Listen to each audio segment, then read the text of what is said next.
Reconhecimento de pessoas. Esse tema é muito quente. Olha, guarda no seu coração. Veja esse vídeo até o final. Internalize o que eu disser, porque pode lhe garantir uma aprovação no concurso dos seus sonhos. Ivan, por que esse tema é quente? Primeiramente, o STJ, depois de muita discussão, decidiu julgar um tema de recurso repetitivo em 2025. É o tema 1258, que trata sobre o reconhecimento de pessoas. E o tema também é quente porque a doutrina já se debruçou muito sobre o assunto, porque o próprio CNJ tem resolução sobre isso. A lei trata sobre este ponto. Olha, de coração, internaliza, aprenda, decore. Eu não tenho a menor dúvida que isso vai cair em fase oral, que isso vai cair em segunda fase, que isso vai estar na sua prática no dia a dia quando você for aprovado. Isso é muito, mas muito importante. Olha, o tema tem muita discussão, mas eu vou tentar aqui ser objetivo e me ater majoritariamente ao julgado do STJ, ao tema 1258.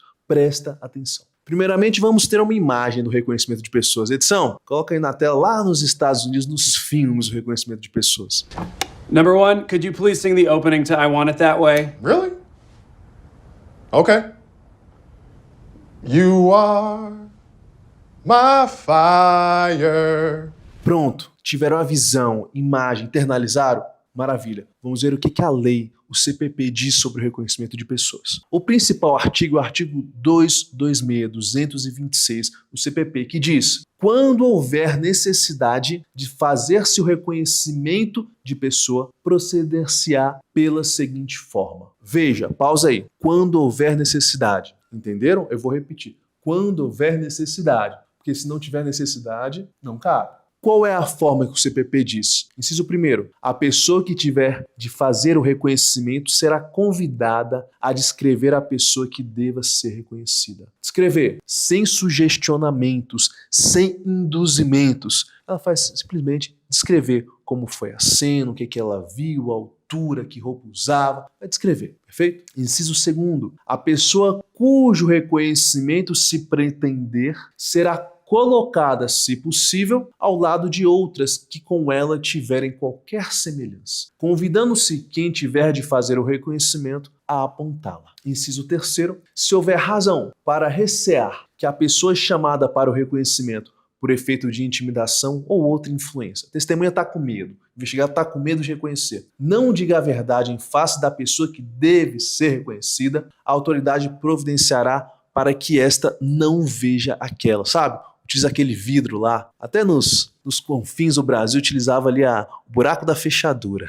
Mas nos Estados Unidos, que é um país com mais recursos, utilizavam-se daqueles espelhos, aqueles vidros espelhados, certo? 4. Do ato de reconhecimento lavrar-se-á auto pormenorizado, subscrito pela autoridade, pela pessoa chamada para proceder ao reconhecimento e por 2 testemunhas presenciais. Então, simplesmente, esses incisos estabelecem o procedimento do reconhecimento de pessoas. Primeiro, descrição. Segundo, coloca todo mundo em fila, que chamam de fill-up, certo?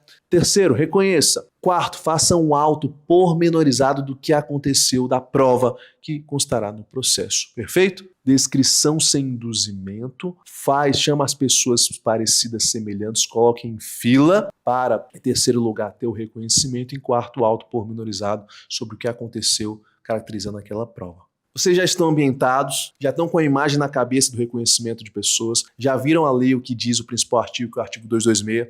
Vamos agora para o que o STJ decidiu. Bom, primeiramente delimitou a controvérsia, que é definir o alcance da determinação contida no artigo 226 do CPP e se a inobservância do quanto nele estatuído configura a nulidade do ato processual. Esse foi o tema da controvérsia. A partir dela, o STJ definiu 6 teses. E eu vou começar de trás para frente, certo? 6ª tese. Desnecessário realizar o procedimento formal de reconhecimento de pessoas previsto no artigo 226 do CPP, quando não se tratar de apontamento de indivíduo desconhecido, com base na memória visual de suas características físicas percebidas no momento do crime, mas sim de mera identificação de pessoa que o depoente já conhecia anteriormente. Sabe qual foi um dos casos que deu aso a essa tese? Foi o seguinte: era vizinho da pessoa em determinado momento da vida dela. Ela conhecia, lembrava do sujeito, não era uma pessoa desconhecida. O STJ diz o seguinte: precisa do reconhecimento de pessoas quando for uma pessoa desconhecida. Agora, se o sujeito lembrava quem era a pessoa porque ele já a conhecia, foi vizinho dela há 5 anos atrás,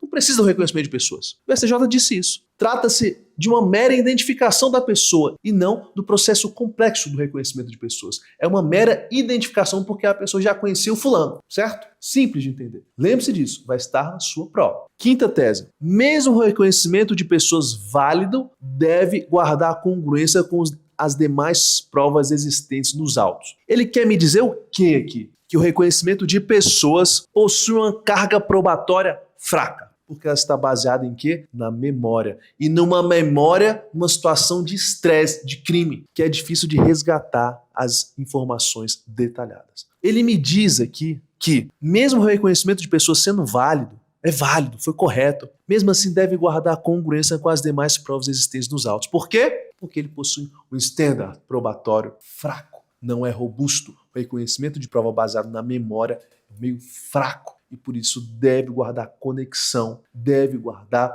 similitude, deve guardar congruência com as demais provas do processo. Perfeito? Quarta tese. Poderá o magistrado se convencer da autoria delitiva a partir do exame de provas ou evidências independentes que não guardem relação de causa e efeito com o ato viciado de reconhecimento. O que ele quer dizer aqui? Simplesmente o seguinte: o reconhecimento de pessoas foi ilícito, foi viciado, ok. Mas se existirem provas independentes deste reconhecimento de pessoas, o magistrado pode condenar, certo? Então é simples. É uma prova independente, se o reconhecimento de pessoas foi viciado, existem provas capazes de manter, por exemplo, o decreto condenatório, não vai ser cassada a sentença. Perfeito? Tranquilo de entender. Terceira tese. O reconhecimento de pessoas é prova irrepetível. Vou repetir. O reconhecimento de pessoas é prova irrepetível. Na medida em que um reconhecimento inicialmente falho ou viciado tem o potencial de contaminar a memória do reconhecedor, esvaziando de certeza o procedimento realizado posteriormente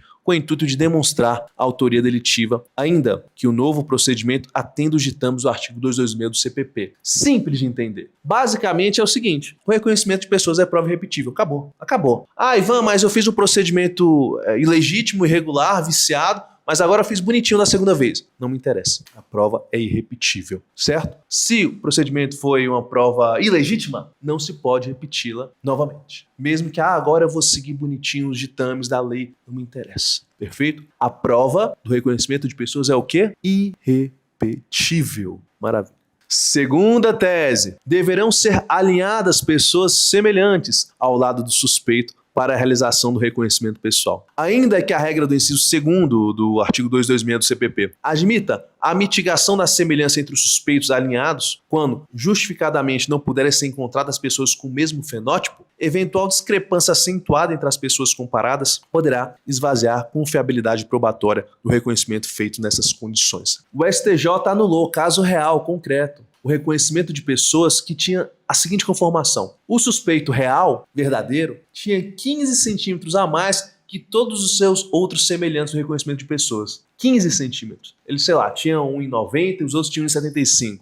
Aí tá difícil guardar a semelhança entre os sujeitos ali comparados. Um outro caso que também houve anulação. O sujeito verdadeiro ali do fato delituoso era uma pessoa de pele escura, negra, e os outros tinham uma pele branca. Nesse caso também, a STJ decidiu que era caso de anular essa prova porque tinha um vício, o vício que não seguiu o padrão similitude entre os fenótipos na segunda fase ali do procedimento, que era para enfileirar os semelhantes, os de fenótipo parecido. Perfeito? Tese também bastante interessante. E a primeira tese, para finalizar aqui o assunto: as regras postas no artigo 226 do CPP são de observância obrigatória, tanto em sede inquisitorial, um inquérito policial, num PIC, quanto em juízo, sob pena de invalidade da prova destinada a demonstrar a autoria delitiva, em alinhamento com as normas do Conselho Nacional de Justiça sobre o tema. Então, simplesmente disse que as normas do CPP, especialmente o artigo 226, são de natureza obrigatória, e ainda referendou a resolução do CNJ que trata sobre o assunto. Dá uma lidinha também nela, porque é importante.